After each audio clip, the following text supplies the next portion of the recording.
is always more room in the budget. Even if they say no, you will gain just a tiny bit of respect for yourself for actually asking the question. I had to figure out how to take up space around this quite challenging character. And that meant leaning into challenging conversations. I would arrive in meetings with them kind of bracing for impact. And when I was a bit younger, I used to really hope that life could just be all about blooming and that I could just always feel good. Your body is always telling you so much rich information about the environment that you're in. I think that we were born confident because you were confident once. You did know who you were once. The world that we're in, though, just makes us forget who we are. Welcome to Women Who Lead.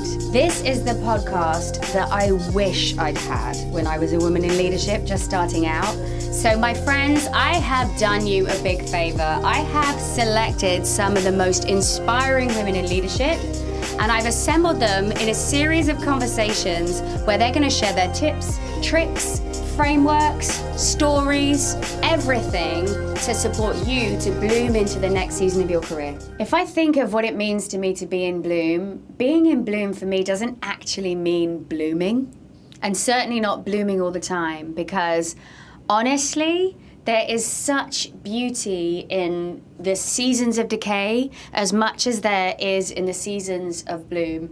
And when I was a bit younger, I used to really hope that life could just be all about blooming and that I could just always feel good and that would be great.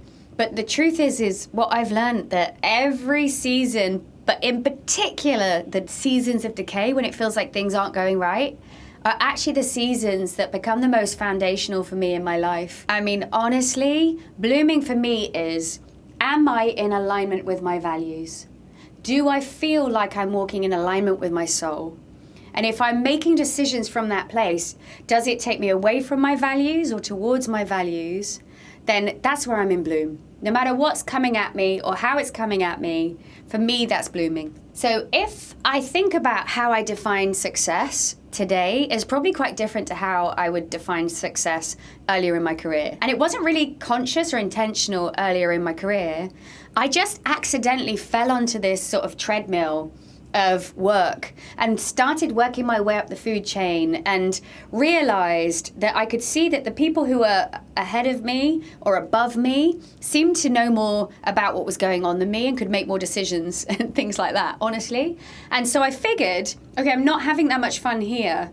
Maybe if I can get there, maybe I'll have more fun. Maybe I'll be able to make more decisions. Maybe I'll be able to make things better for others in my career. And so it wasn't necessarily that I was deliberately aiming for where I went in my career, but certainly to me it looked like that was what success was. And it wasn't until I was actually living in those leadership roles that I realized that actually I was going to need to redefine success for myself. And that meant really working in a way where I got to thrive. And that meant having boundaries. That meant saying no. That meant figuring out my own rhythms. And that meant actually being quite specific about what I was and wasn't going to do, what hours I was going to work or not work, what I was going to say no to.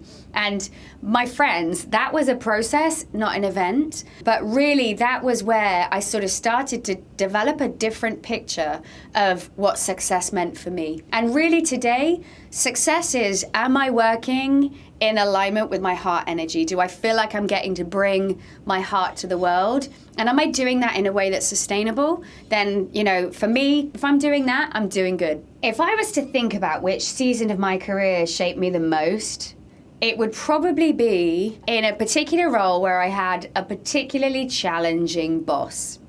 Because this boss wasn't that kindly, wasn't that fond of me either, saw me as a bit of a threat. And initially that made me shrink and I became a little bit afraid of taking up space. But something inside me told me to keep doing it, to keep being a bit of an agitator, to keep trying to make things better. What was so amazing about that relationship, although it was deeply challenging in so many ways, is that it was really a relationship that was fundamental for me to start to step into more of who I was at work, because I had to figure out how to take up space around this quite challenging character. And that meant leaning into challenging conversations. One of the most powerful memories I have of that dynamic was I realized that because I had become slightly afraid of this person and I didn't quite know how they were going to be in different scenarios, I would arrive in meetings with them kind of bracing for impact. If you felt like that too, maybe you have, where you're kind of like your arms are folded and you're like, I don't know what's going to come. And of course, what message am I sending with my arms folded? I don't feel safe around you. I don't trust you. Or I don't care about you, right? Like, think about body language and the messages that we send. And so I started to try something different. I practiced open body language with that person. I would deliberately sit in the meetings with my arms unfolded and my legs uncrossed. And I also really took a deep breath before the meeting and invited myself into more of a heart energy. And I was able to shift the whole dynamic with that particular person by simply making those changes to my energy in how I showed up. I wasn't even saying stuff that was that different. It was the energetic shift. And it's what I have come to call leadership energy. Because I don't believe that leadership is actually or should need to be a role. I think it is an energy. And I think that all of us can be in leadership energy no matter where we sit within an organization. If I think about the challenges that I faced in the male-dominated world of work, I think the biggest one of all was just taking up space as who I really am. Because I landed into these leadership roles and I was looking at the different brains and the different humans around the table around me, and I was just so different to all of them. And I made that mean that I was less than, which, my dears, was just a misunderstanding. Because my brain is just as brilliant as theirs, it just works differently. But that's exactly why I was there. One of the best examples of this was I was in a leadership role with a predominantly male leadership team, and I went away. And I came back, and the CTO jumped up in front of me and said, "My goodness, thank goodness you're back." And I was like, "Why? What do you mean?" And he was like, "Well, without your energy at our leadership team meeting last week, we almost came to blows with each other." And it was at that moment that any of the disbelief I had, or like the impostery feelings about whether I should even be at that table, just evaporated, because I realized that my heart energy and my way of cutting through and understanding human dynamics and relationships really is my superpower. So that might not be your superpower. It doesn't have to be. I'm just here to let you know that whatever you are is absolutely perfect and you absolutely deserve a seat at that table. When it comes to creating and maintaining confidence, I like to think about that a little bit differently, because honestly, my friends, I think that we were born confident, most of us. We just forget that somewhere along the way. For me, when I'm working with clients one-on-one or even in groups and in workshops, to me, it's not about creating something that doesn't exist. It's just about rediscovering what you already are. Because you were confident once. You did know who you were once. The world that we're in, though, just makes us forget who we are. The fastest way that I was able to really start to remind myself who I was by discovering what my values were. At the time, I had no idea how to do that, and people weren't even talking about it that much. I was actually creating values for the organization I worked for, and I thought to myself, you know what? Maybe if I knew what my values were, maybe it would help me actually with dating. Real talk, I first figured out my values because I thought, you know, if I know what my values are, then I'll be able to figure out when I meet someone, am I going to get to live my values around them? That is literally the first time I figured out my values, which was probably about a decade ago. You know, I relook at my values, I revisit my values every year now, and it really is beautiful because it just becomes this amazing decision-making model that helps you to know whether it's a job, whether it's anything else, does this thing take me towards my values or does it take me away from my values? And for me, I didn't know what I was doing at the time. I was starting to create the Bloom method without realizing it. But what I was really doing was taking myself closer to who I authentically was. And that was the beginning for me. And it's been this beautiful unfolding. And, you know, here I am 10 years later, and I still find new ways to be more of who I am today. But I think that is the most beautiful thing of all. When it comes to self-advocacy and asking for more, I get how hard that is for us. It was so hard for me to do that. I built that muscle by really advocating on behalf of others. We're really good at that, by the way, as women. We're great when it comes to advocating on behalf of other people. So what you can do is you can kind of use that to build the muscle and practice having those conversations on behalf of others, and then gradually build up to doing it for yourself. And you start in lower stakes situations, for sure, but gradually you can start to lean into asking for more and more and more.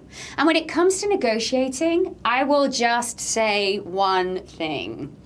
Always negotiate. Even if they say no, you will gain just a tiny bit of respect for yourself for actually asking the question.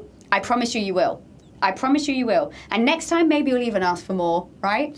But always negotiate. Maybe you're not negotiating on the salary. Maybe you're negotiating on the hours. Maybe you're negotiating on the benefits. Whatever it is, negotiate. I was a headhunter for about 15 years before I moved into a broader people role. And I can tell you, like even 25 years in the people space now, there is always more room in the budget. It is very rare that we don't have a little bit extra that we could give you. And I promise you, men are asking for more.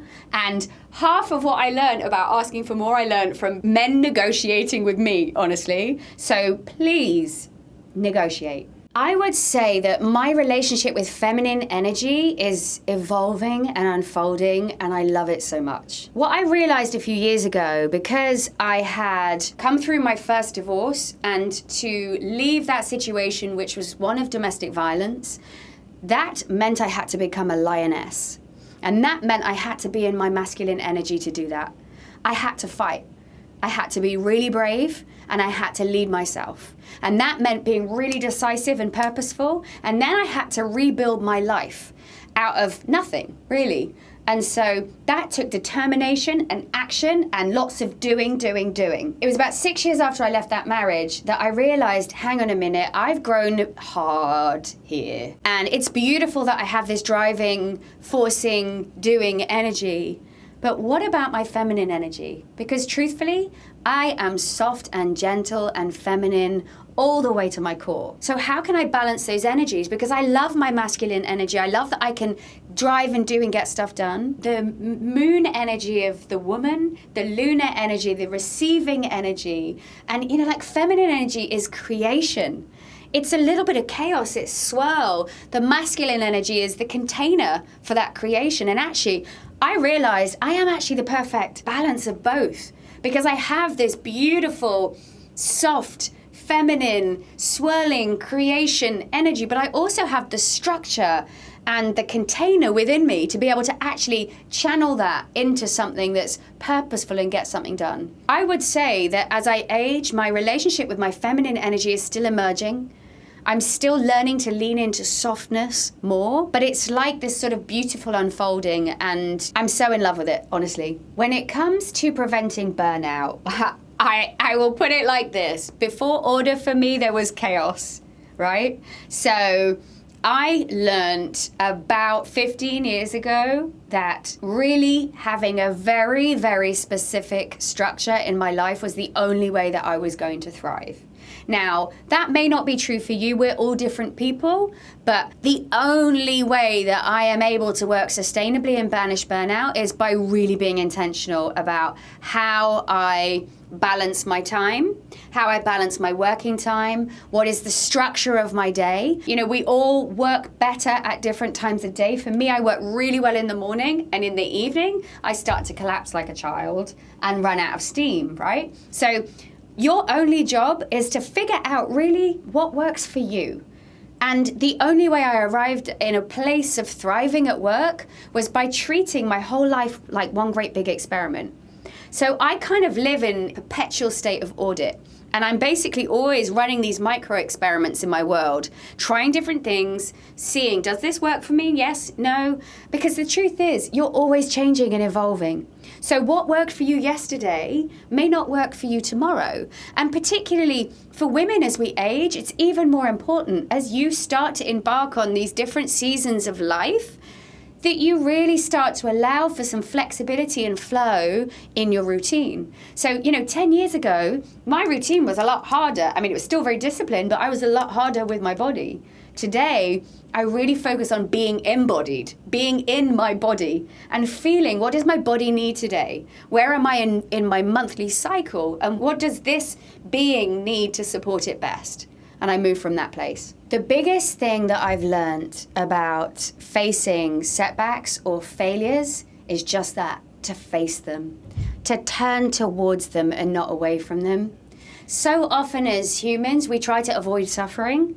And I get it, I did that. I understand why we do it. Honestly, no shade if that's what you're doing. But when we turn away from the things that are challenging, we actually also turn away from all of the lessons and the learnings and the beauty that also lies within it. So there is so much that you can learn about yourself by learning what you don't want, what you don't like, what doesn't work, right? And even if I think about my business today, I didn't suddenly arrive in this place of total clarity, like this is what I want my business to be. I didn't. I've arrived into a place of clarity by running a series of experiments about what I thought I might want to do, and then figuring out what I did and didn't want to do along the way. And that really is the magic, my friends. If you can learn to really embrace life and see everything as one big experiment. And even when you place big bets and they don't work out, I've just navigated my second divorce. Okay. It was a great big learning, and I'm really proud of the way that I've been able to move through that particular season with grace and with dignity, and that makes me nothing but proud. And I've learned so much by turning towards the pain and not away from it, and also being able to really process the emotion of that experience in a healthy way too. I lived a really disconnected life for a really long time. Even when I had started with what looked like healthier habits, and don't get me wrong, it was great. I needed to do that to get here, but I was still really disconnected from my body and really not listening to the messages that I was getting from my body. And the thing is, gang, your body is always telling you so much rich information about the environment that you're in, right? You may think, I'm okay. I'm really good at telling myself I'm okay. But your body will tell you if something is off. And so for a long time, I was disregarding this connection between my body and my mind. So my mind rushes at 1,000,000 miles an hour. So to get it to slow down, actually sitting still wasn't it for me. I thought it was for years, but actually it wasn't. The big difference for me was when I actually learned to find my breath and movement at the same time and slow down. And literally every single day now, I intentionally take time on my mat to connect into my body. And that looks different every day depending on where I am in the month, right? So some mornings, it's literally just waking up and being grateful for my skin, for my body, saying good morning. And maybe that's all I need that day. But really deeply feeling, what are the little strange aches and pains that are coming up for you? Have you been having more headaches than normal? Are you sleeping okay? These are all markers from the body that are signs of distress, right? And lots of us operate in this place of functional freeze really well, where we're actually showing up on time. We're going to work every day, but our body is screaming at us and we have no idea. So become aware of these signs of raised cortisol levels in your body. And you do that by finding the way to listen to what your body is trying to tell you. Thank you for being here. If you have liked this episode, please share it with someone who might need to hear some of what we were talking about. Go and check out our other episodes, and then also head over to ourtimetobloom.com to find out more about Bloom and how you can get involved.